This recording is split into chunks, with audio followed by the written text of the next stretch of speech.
back, and he's looking to be a complete fighter and eventually heavyweight champion. Tonight, he takes the first step towards that against Ed Gutierrez. There is David Tua, now 33 years old.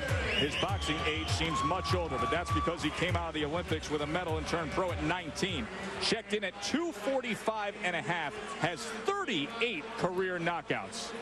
And you know all about his thrilling battles with Rahman and Abiyabuchi. Those were the glory days. Here are the last 5 fights. It includes a 2-year layoff due to court battles. And since the rematch draw with Rahman, he had 2 wins last October, and he got by Sisi Salif by split decision. He has reunited with trainer Roger Bloodworth. They're working on being more than just a left hook slugger, a well-rested Tua man. He's excited to be back.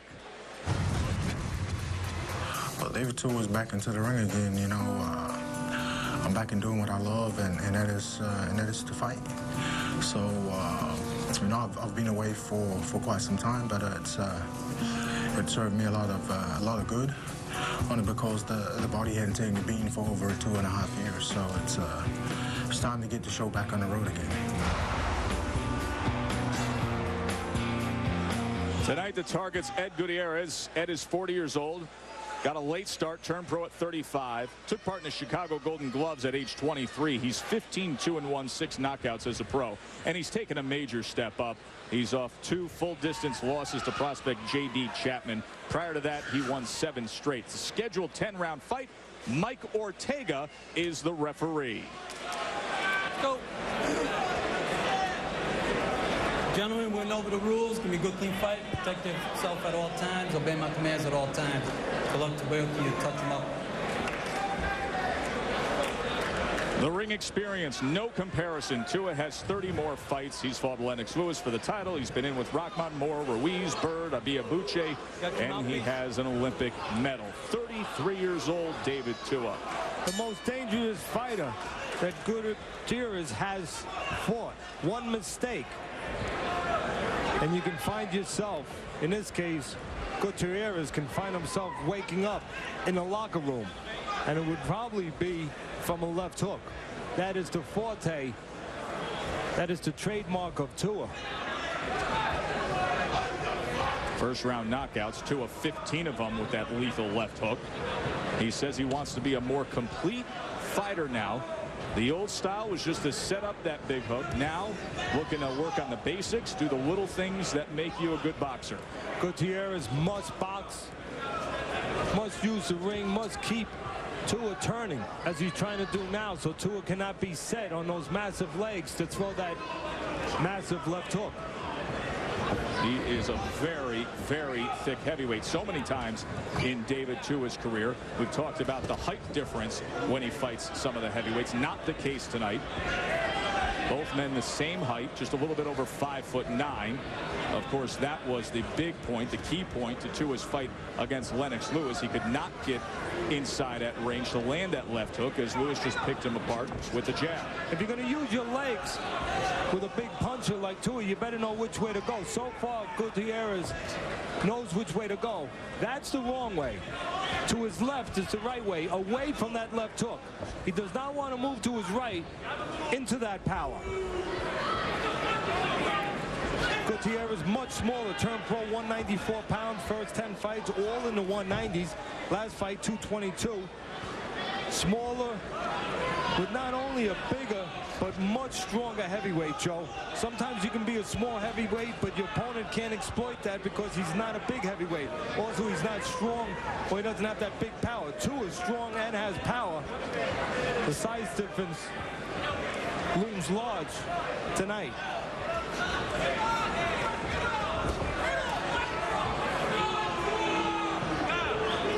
If there's a knock on Tua, it's that he's not always busy enough, even with that big left hook. Doesn't always use his jab enough to stabilize opponents. Give them something to think about besides the left hook. Make it difficult for them to avoid a left hook.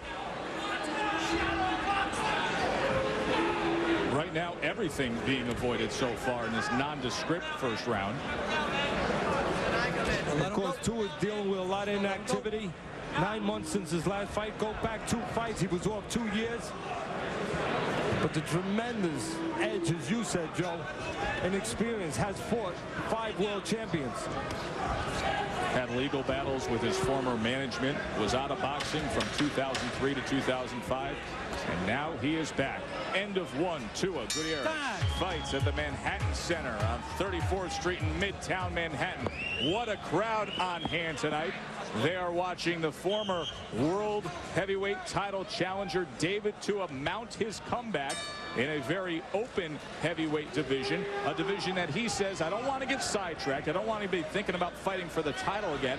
I want to take baby steps and work on what I've been working on with trainer Roger Bloodworth. Of course, Gutierrez's only 2 losses came in his last 2 fights, both to the same man. That was against J.D. Chapman. And they represented his first step up from having fought, quite honestly, a resume of very soft opposition.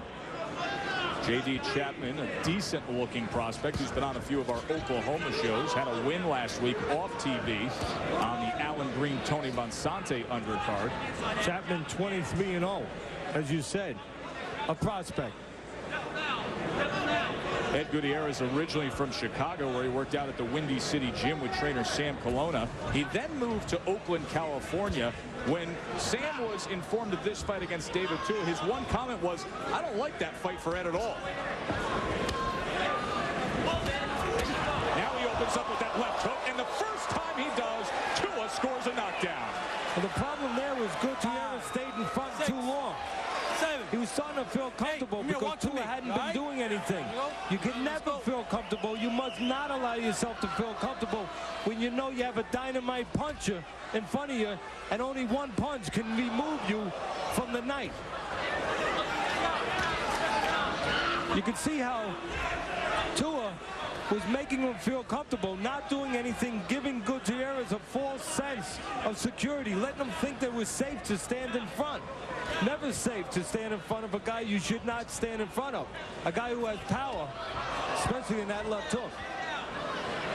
You can see Tua right there, Joe, how he just paused with the jab.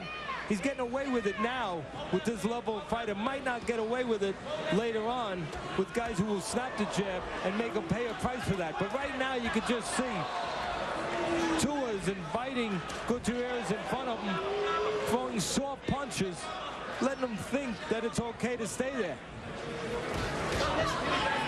As he found out with that left hand, it isn't. Coming to the last 30 seconds of this second round. Snaps out the jab there. It's like a lion looking for a gazelle. The lion wants to get that gazelle out into the open, to a place where he can't hide, to a place where he can go and get his claws on him, a place where Tua is looking to put his mitts on Gutierrez once again.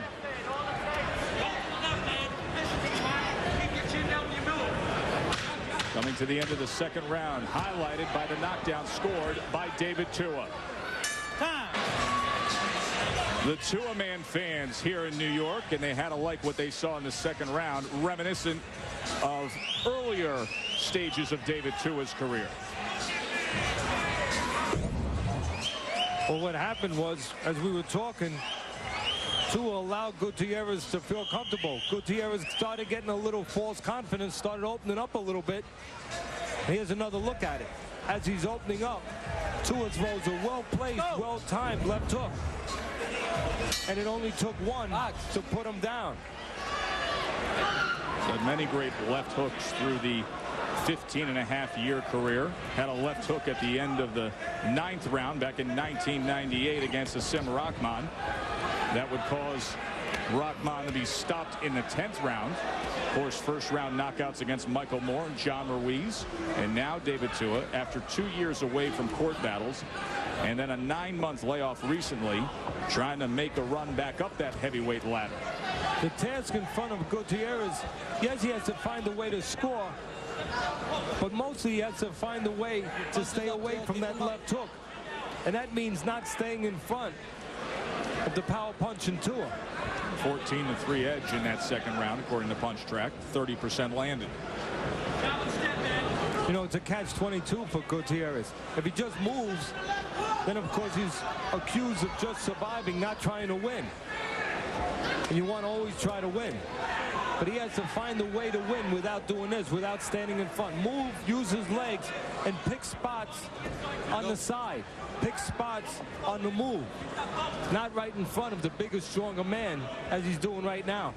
I have a funny feeling, I could be wrong, but I think Tua is taking his time right now. He's been away for 9 months. 2 fights before that, he was off for 2 years. I think right now, he's allowing himself to get some work in.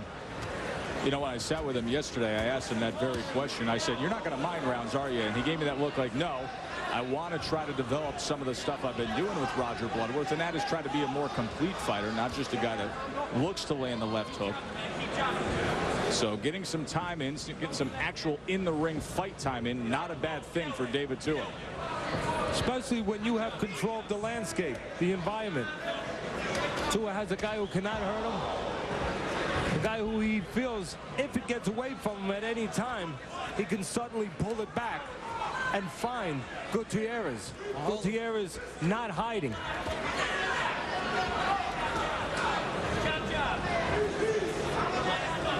Again, at least in my humble estimation, Gutierrez going around or about it the wrong way, standing in front of Tua, who can eliminate him with one punch at any possible time. I believe Gutierrez should be using his legs, staying away from these kind of shots, keeping Tua turning instead of set to punch. Covered up, Tua came round it with a right hand. Tua wants to work on his moving, more head movement, controlling the ring more. There's a right hand that gets around that guard one more time. Gutierrez not posing a threat that forces more movement out of David Tua. Coming to the end of round number 3, the former world title challenger David Tua taking on Ed Gutierrez. You on Wednesday Night Fights, brought to you by Just for Men Hair Color. David Tua, Ed Gutierrez. Round 4 scheduled for 10. David Tua in the black trunks with the white writing. You see the MVOA. That is Samoan for all glory to God. Ed Gutierrez went down in the 2nd round thanks to a signature left hook from David Tua. Thus a 10-8 round on Teddy's scorecard, 30-26 Tua. Left hand to the body from Tua. By the way, in case I haven't said it, Tua can hurt you in the head or body with that left hook. Snaps back his head with the jab. And Tua has the option of hurting Gutierrez to the head or the body, as Gutierrez is making himself very available to both those places. Very accommodating is Gutierrez so far for Tua. He can fight at any pace he wants, and he can find Gutierrez anytime he wants to. Again, Gutierrez should be using, in my estimation, his legs, taking away the most important asset, the biggest asset that Tua has, his punching power. Do that. Move a little bit. Make Tua move his legs instead of being set to move his hands. Right hand to the body from Tua. Short, compact punches on the inside. That is David Tua's game. All but 2 fights of Gutierrez have been in his home state of Illinois. Guess what 2 fights those were that were not in that state? The two fights against J.D. Chapman. Those 2 losses. Exactly. And now here he ventures to New York to take on the biggest challenge of his 5-year career. 40 years old, Ed Gutierrez. Got a late start.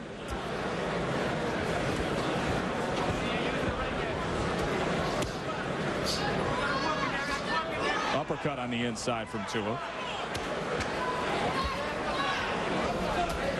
Right now on the inside, it's not a matter of what Tua can do. It really is a matter of what he wants to do. Right now, he's at the buffet table, and it's up to him how many times he wants to go there, how many servings he asks for.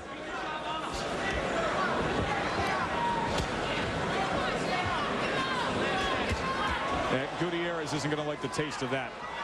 No, he's not. Doubled up that left hand. Tua letting the hands go a little more here in the final minute of this 4th round. Look at that double left hook, and the one to the body sends down Gutierrez. 4, 5, And a soft body 7, of Gutierrez. 9, 10. And This fight's over. It is over. He started to open up at the end of that 4th round. He had doubled up the left hand about 30 seconds previous to that. And this time, when he sent the left hook upstairs and then downstairs, it was too much for Gutierrez to handle. The buzz to the head from the left hooks, if it doesn't completely short-circuit you, it goes away momentarily. The bangs to the body, they stay with you.